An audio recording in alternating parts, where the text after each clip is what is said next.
Oh Père éternel, je t'aime, je t'adore. Louez l'Éternel des armées. Adorez le Père. Adorez le Père en esprit, en vérité. Adorez le Père en esprit, en vérité. Ne le rends pas triste au Père. Ne trahissez pas son nom. Il nous a créés pour sa gloire. Il nous a créés pour l'honorer. Oh Père éternel, mon âme te loue. Oh Père éternel, mon âme t'adore. Oh Père éternel, mon âme t'exalte. Écoutez ici les messages du Père. Ne le rend pas triste, le Père. Nous nous rendons tristes au Père. Et vous savez pourquoi? Parce que nous ne valorisons pas la grâce du salut. Certaines viennent à l'église, c'est une habitude. Certaines viennent pour les biens matériels, mais ne viennent pas pour honorer Dieu le Père et le Fils, pour la vie éternelle. Ne le rend pas triste, le Père, parce qu'il a tant aimé le monde, qu'il a donné son Fils unique, Jésus-Christ de Nazareth, pour nous sauver, pour nous donner la vie éternelle. Mais vous l'outragez son nom, vous le rendez triste. Que le Père nous pardonne. Aimez le Père en valorisant votre salut, car il est digne de recevoir tout son honneur et toute sa gloire dans sa majesté royale, car il est le souverain d'humanité. Il a créé toutes choses pour sa gloire et pour son honneur, et vous êtes son ouvrage pour glorifier son nom.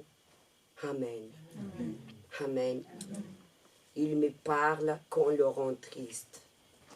Ne le rend pas triste au Père, parce qu'il nous a valorisés en donnant son Fils sur la croix. Prenez conscience de ce message très fort ce matin. Ne le rend pas triste au Père. Valorisez la vie éternelle. Ne le rend pas triste au Père. Vous vous rendez compte de rendre triste au Père? Imaginez quand vous rendez triste votre propre Père. Comment il est? Il est furieux. Un Père qui est triste, il est content? Il est furieux et en colère. Amen. Si vous lisez dans l'Apocalypse que les anges et les 24 vieillards, ils prosternent devant Dieu, ils enlèvent leur couronne. Nous, on méprise Dieu. Nous insignifions. Nous déshonorons Dieu. On méprise Dieu. On ne valorise pas la maison de Dieu. Vous savez ce que présente la maison de Dieu? C'est la mère. Et Dieu, il est Père.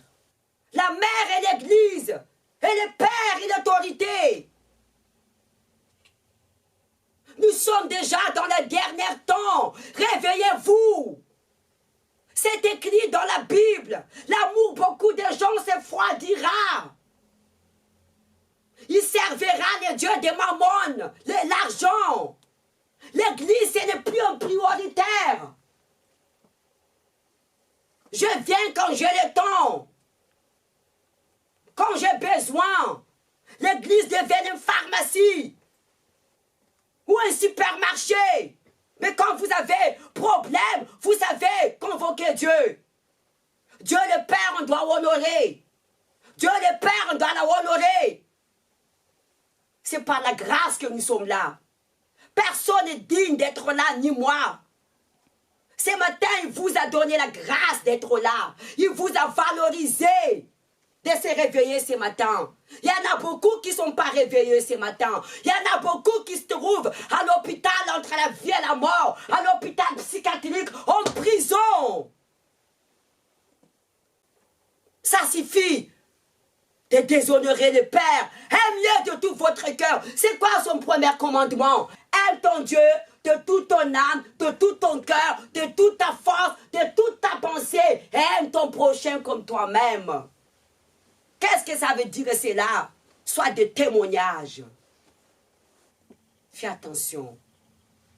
ce message ne venait pas de moi. Fais attention. Fais attention. Fais attention. Parce que si vous honorez pas le Père va vous détruire. Dieu le Père a créé l'enfer, oui ou non? C'est pour qui? Lucifer. Ce n'est pas pour nous. Mais tout ce qui déshonore le Père, se trouve où? En enfer. Je vais à l'église de temps en temps. La personne ne s'engage pas avec Dieu. Elle ne décide pas. Elle pense qu'il y a son problème, son profit. Dieu, c'est ça pour elle. Vous savez qu'est-ce que ça veut dire un Dieu? Ça veut dire quoi un Dieu? Un Dieu, ça veut dire idole.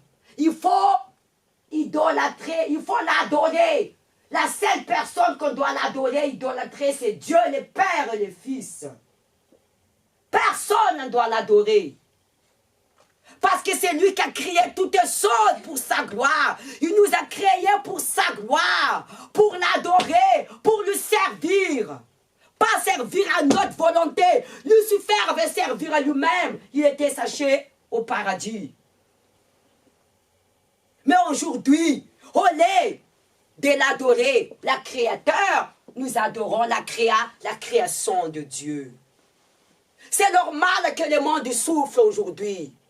Le monde ne souffre pas. Parce qu'on déshonore Dieu. Combien de gens ils sont morts dans ce Covid?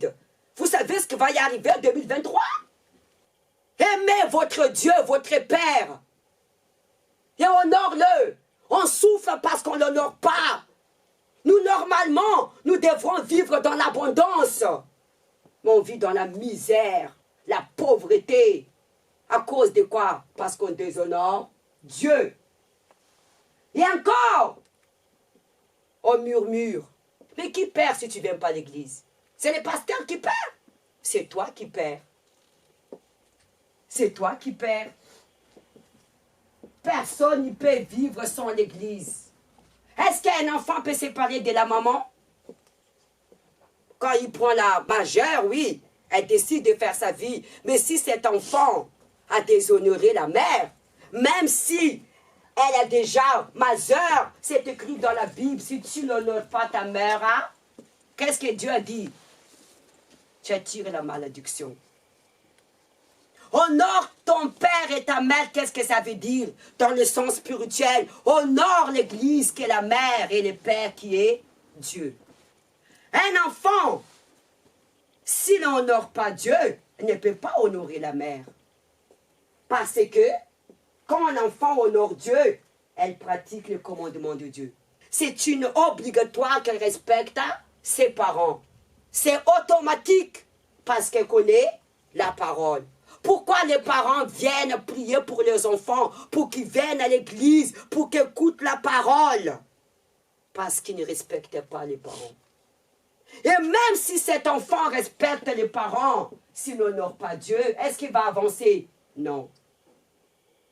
Et même si cet enfant honore ses parents, mais qu'elle vienne à l'église, que ses parents la maudissent, si elle honore Dieu, c'est que ses parents sortis dans leur bouche, ça ne va pas le toucher. Parce que l'enfant honore qui? Honore Dieu. Jésus a dit dans sa parole, si je suis le Père ou mon honneur. Ce n'est pas dans la bouche, c'est dans les actes qu'on démontre. L'amour, est-ce que c'est dans la bouche? C'est dans l'action que démontre l'amour. La foi, est-ce que c'est dans la bouche? La foi démontre les œuvres. Abraham, il prie peu. Ils ne savent même pas prier. À l'époque, les gens n'avaient pas la Bible, n'avaient pas le Saint-Esprit, n'avaient pas au nom de Jésus. Mais ils étaient bénis. Nous, on a la parole, on a le nom de Jésus, on a le Saint-Esprit, nos vies ne changent pas. Parce qu'à l'époque, les gens avaient la crainte de qui? De Dieu. Abraham ne sait pas parler, mais il avait la crainte envers Dieu. Oh Seigneur, si je trouve grâce. Mais nous, Seigneur, donne-moi mon maison. Si tu ne me donnes pas, je vais à l'église. Au nom de Jésus. Ah, vous êtes qui? Fais attention avec le diable. Ne méprisez pas, démons. Attachez les feux, au nom de Jésus, nous t'écrase. Tu t'écrases. Quand tu honores Dieu, tu n'as pas besoin de ça. Satan sait qui tu es. Pas besoin de crier parce qu'on n'honore pas Dieu. Parce que celui qui honore Dieu, elle a qui l'autorité du Père. Parfois, Jésus a dit quoi dans sa parole? Ne prononce pas mon nom en vain. Parfois, notre bouche n'est pas digne d'annoncer son nom. Tu prononces mon nom en vain devant le diable. Parfois, ça ne marche pas, attaché gauche à droite, le feu. Parce que ce que tu sors dans ta bouche n'a pas de puissance. Pourquoi tu n'honores pas Dieu? Même Satan honore Dieu. Vous savez pourquoi? Quand Dieu donne un ordre, Satan obéit. Satan, c'est un instrument entre les mains de Dieu. Dieu n'a pas dit à Satan, as-tu vu mon serviteur Job? Il n'y a personne comme lui sur la terre. Est-ce que Dieu dit ça à vous? Est-ce que Dieu vous dit, je suis le Dieu d'Alison, le Dieu d'Anne? Il vous dit ça? Dieu dit ça à quelqu'un qui l'honore. Je suis le Dieu d'Abraham et Jacob et Isaac, parce qu'il a honoré. Ou vous êtes là pour humilier Dieu. Mon nom est outragé. Il a dit au peuple d'Israël, je ne fais pas ça pour vous. Je le fais pour mon nom. Il y a des choses que Dieu ne fait pas pour nous, on ne mérite pas. Il fait pour que son nom ne doit pas être dans la honte et dans l'humiliation. C'est pourquoi il a dit tout est possible à celui qui croit. On ne mérite. On ne mérite pas. Tout le monde peut utiliser la foi, même les voleurs, même les sorcelleries. Ça, c'est un don que Dieu a donné. Mais tout le monde ne peut pas être sauvé. Pour être sauvé, il faut honorer Dieu. Honorer Dieu, pratiquer sa parole. Et engage-toi. La personne dit, j'aime Dieu. Imaginez que mon mari dit qu'il m'aime, il me trompe. Mon mari dit qu'il m'aime, il rentre tout le temps minuit. C'est ça?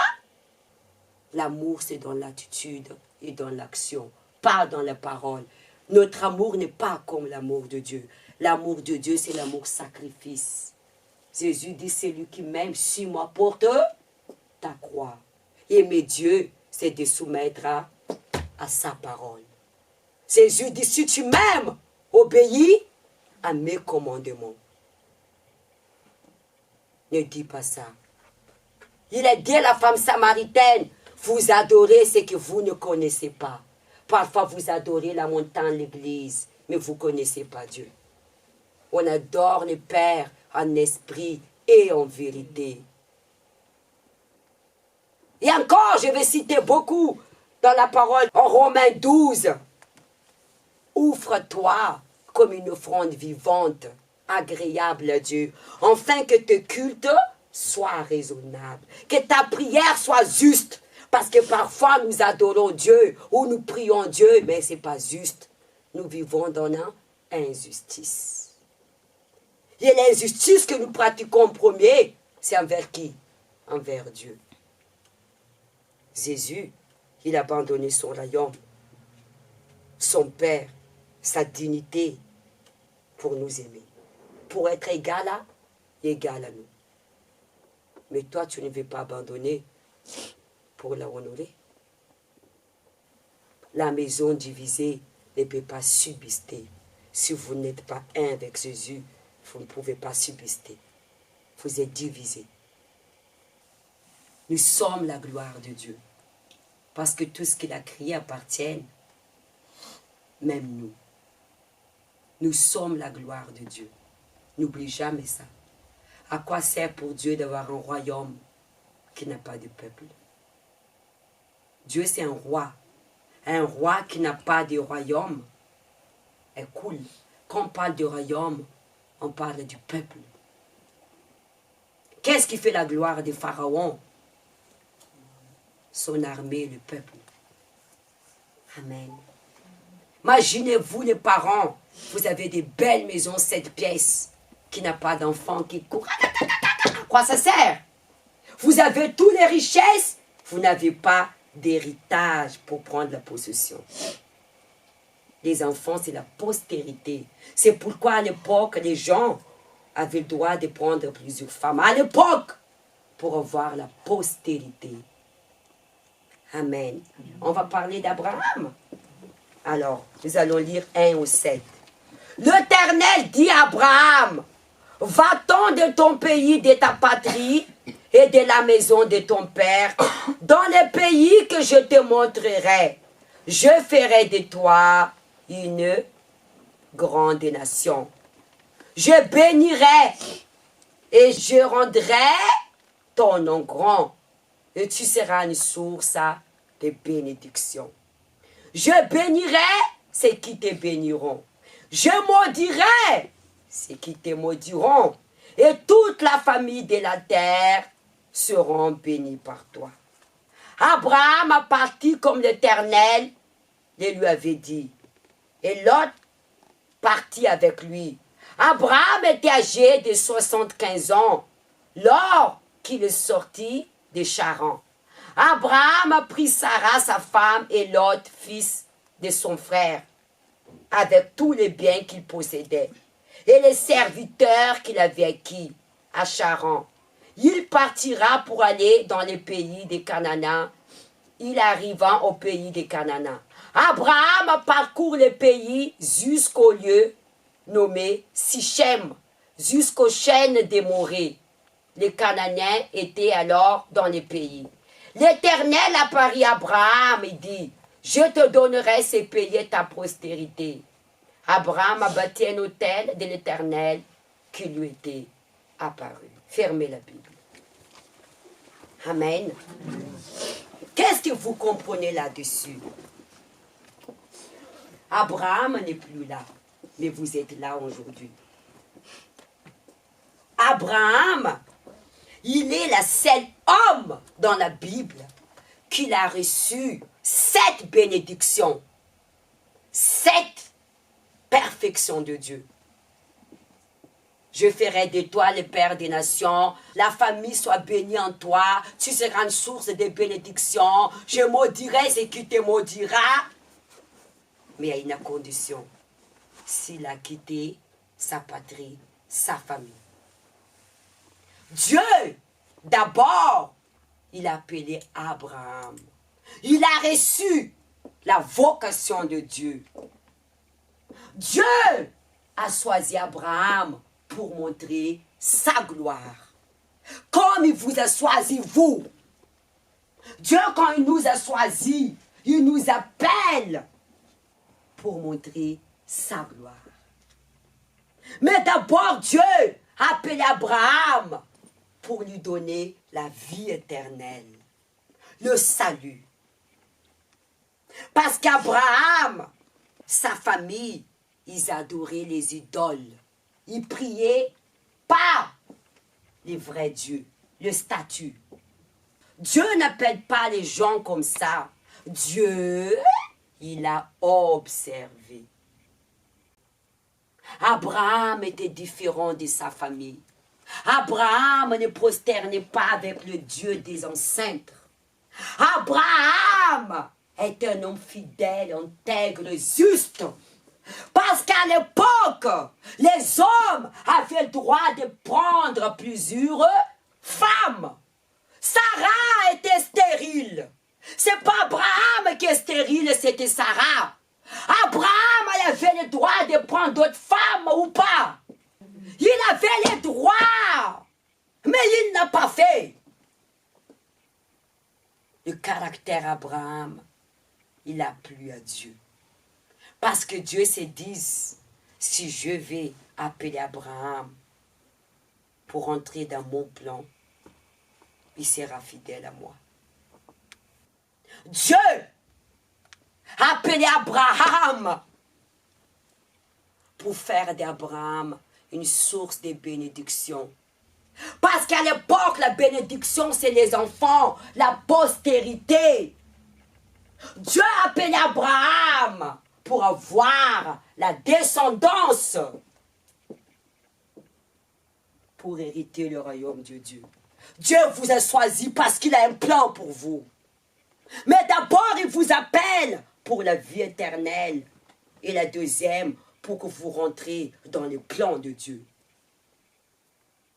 Mais vous devrez soumettre à ses commandements, à ses lois. Parce que Dieu, il veut la postérité avec Abraham, la descendance. Pourquoi Abraham était un homme juste, intègre, fidèle? Vous savez pourquoi Dieu, il a donné son fils Jésus sur la croix? Pourquoi? À cause d'Abraham. Abraham a attendu 25 ans d'années pour avoir Isaac. 25 ans d'années. C'est pas un jour, c'est pas 2 jours, c'est pas 3 mois, c'est pas 10 ans, ce n'est pas 15 ans. Et Dieu l'a demandé Isaac. Est-ce qu'Abraham il a refusé? Non. Et Dieu se dit, si un homme ne refuse pas un fils qu'il a attendu 25 ans d'années, qui suis-je de refuser Jésus? Il faut méditer la parole. C'est pourquoi qu'il est devenu une source de bénédiction. C'est pourquoi Dieu a décidé de donner Jésus comme Abraham a donné Isaac. Abraham était un homme fort et courageux. Il a poursuivi son rêve. Son rêve, c'est d'avoir un fils. Oh Seigneur, s'il y a cette terre, il y a un homme comme Abraham. Abraham, il veut absolument avoir un enfant pour rendre heureuse Sarah. Non, quel amour. Aujourd'hui, c'est l'amour n'importe comment. Ça, c'est un homme. Ça, c'est de véritables amours. On a proposé des femmes. Il ne veut pas. Il est resté fidèle à Sarah. C'est à cause de sa fidélité que Dieu l'a appelé. S'il est fidèle à Sarah qui est stérile, il sera fidèle à moi. Abraham n'a jamais abandonné Dieu. Jamais. Dieu l'a mis en preuve. Quitte ta patrie et ta famille. Qu'est-ce que ça veut dire ça? Sors de ton confort, Abraham. Suis-moi. Parce que ta famille ne peut pas te donner la postérité. Leur Dieu ne peut pas te donner un enfant. Ta famille ne rassure pas ta vieillesse. Ta famille ne peut pas te donner la vie éternelle. Parce que notre famille se sert de nous. Sors! Vous savez pourquoi? Le père d'Abraham, il dépendait d'Abraham. Abraham était leur soutien. Parfois, votre famille dépend de vous. Dieu a dit, sors Abraham. Parce que sa famille fait d'Abraham leur soutien. Et Dieu ne veut pas qu'Abraham dépende de sa famille. Dieu, quand il t'appelle, il enlève tout le confort autour de toi pour que tu dépendes qu'à lui. Parce qu'il veut que la gloire soit à lui. Il ne veut jamais la gloire soit aux hommes. Quitte ta famille et ta patrie. À l'époque, il n'y avait pas de voiture, il n'y avait pas de métro, il n'y avait pas d'avion. À l'époque, il marchait à pied. Abraham a payé un prix. Même dans le chemin, il y avait des animaux qui sont morts, des enfants, pour prendre la possession de la vie éternelle. Pourquoi Dieu a attendu 25 ans d'années pour donner Isaac? Pour que d'abord, écoutez bien ici, Abraham puisse recevoir d'abord la vie éternelle. Parce que c'est pour cela que Dieu l'a appelé d'abord. Dieu nous appelle, c'est par amour. Parce que Dieu veut que nous soyons avec lui pour l'éternité. Dieu, quand il aime quelqu'un, il ne veut pas la lâcher. À moi, notre Dieu, c'est un Dieu de jaloux. À moi, personne ne me touche, à moi. Personne touche Abraham. Tu as vu comment son amour? Je bénirai ce qui te bénira. Je maudirai ce qui te maudira. C'est pas accompli cette parole. Quand il y avait des famines, Abraham a monté en Égypte avec Sarah. Abraham a menti que Sarah était sa sœur. C'est vrai ou pas? Mais ce que Dieu a sorti dans sa propre bouche ne peut pas retourner en arrière. Il a maudit la famille. Pharaon, il a maudit cette famille. Pharaon n'a même pas touché Sarah. Dieu l'a frappé la malédiction. Parce que c'est que l'Éternel sort de sa propre bouche.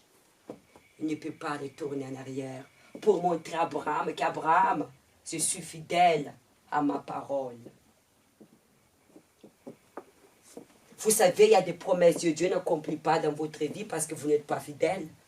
Dieu, ce qui sort de sa bouche, c'est ça qui fait Dieu. Il doit accomplir. Mais ça n'accomplit pas parce que c'est la personne n'est pas restée fidèle dans son alliance. Elle brise l'alliance avec Dieu. À cause des épreuves. Dieu permet des épreuves pour te faire naître d'esprit. Pour que tu meurs de la chair. Pour que tu prennes la possession de la vie éternelle. 25 ans d'année, Abraham a marché avec Dieu. Et quand Dieu a demandé Isaac, c'est là qu'il a dit, maintenant je sais que tu m'aimes. À bout de 25 ans. Parce que tu ne m'as pas épargné de moi, ton fils unique. Et pourquoi Dieu va épargner Jésus? Dieu nous met en preuve si nous restons fidèles à lui. C'est dans les épreuves on sait si on aime Dieu ou pas. Ce n'est pas dans la bouche. Vous avez compris le message. Si vous êtes là, c'est la vocation de Dieu. Dieu a un plan pour chacun de nous. Mais vous devrez d'abord valoriser la vie éternelle.